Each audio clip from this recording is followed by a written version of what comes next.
شاڵاوی بەعرەبکردنی کەرکووک لە سای حکوومەتی عێراق و ئیداری ئێستای کەرکووک بەردەوامە.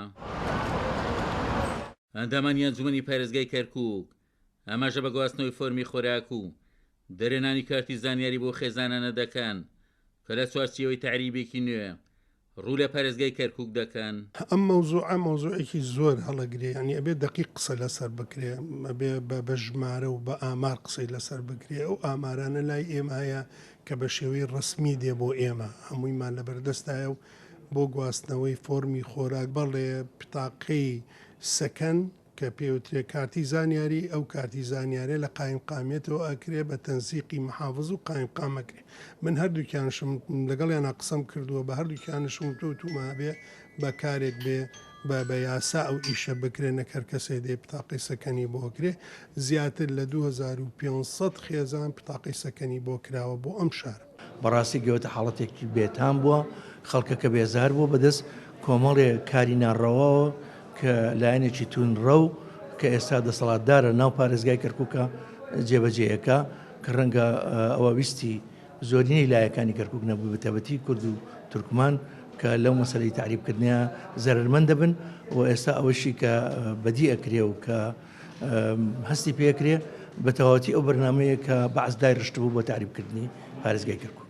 عێراق لە دەرەوەی خارجی عێراق خەڵک کەرکووک هەیە باێ سەرکردەیەکی تورکمانیش لە کەرکووک ئەماژە بە مەترسیەکانی ئەم تعریبە دەکات کە لە سای حکوومەتی عێراق و ئیداری ئێستای کەرکووک بەڕێوە دەچێ و بەردەوامیە و شاڵاوە بە مەترسی بۆ سەر کەرکووک ناو دەبات. طبعا تغيير ديموغرافي كركوك تازانية لا هشتاكان حتى ئێستا مستمرة. وقتی رژیمی باعث تقریبا 300,000 لە عربەکان لە جنوب و لە غەرب و لە شەرق و لە شیمال هەموو هاتن بۆ کەرکووک بۆ تغییر دموغرافی. خۆی ئیعلانی کرد وتی ئەمە سیاسی تعریبە. دوای فرض القانون برا عربەکان جارێتر گەڕانەوە وەکەئەنەما ئەو 300,000 بەشی نەیکرد، ئێستا 10,000 لە برا عربەکان دێن. من گەرەکم نییە بڵێم ئەوانە هەموو خەڵک کەرکووک نین، بەس ئەوەش تدقیق گەرەکێتی. هەر کێ دێ ئەڵێ من خەڵک کەرکووکم. خەڵک کەرکووک بە وەثائق لازمە ئیسپات بێ. ئەگەر ئیسپات نەبوو ئەو کاتە ئەمە سیاسی تعریبی تر حسابە بێ.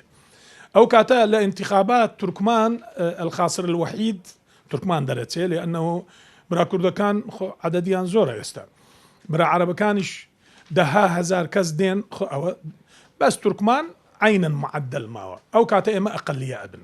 سەرباری تاکیدکردنەوەی دادگای فیدراڵی عێراق لەسەر بەردەوامی مادەی 130 دەستور کەچی ئیداری ئێستای کەرکووک بە پشتیوانی بەشێک لە وەزارەتەکانی عێراق فۆرمی خۆراک بۆ کەسانێک ئەنجامەدات کە لە ناوچەکانی ناوڕاست و خواری عێراق لەلایەک و قەزا و ناحیەکانی حەویجەوە لەلایەکی تر وەک کۆچی ناوخۆیی بۆ شاری کەرکووک ئەنجامەدات. عومەر غەریب، کورسات نیوز، کەرکووک.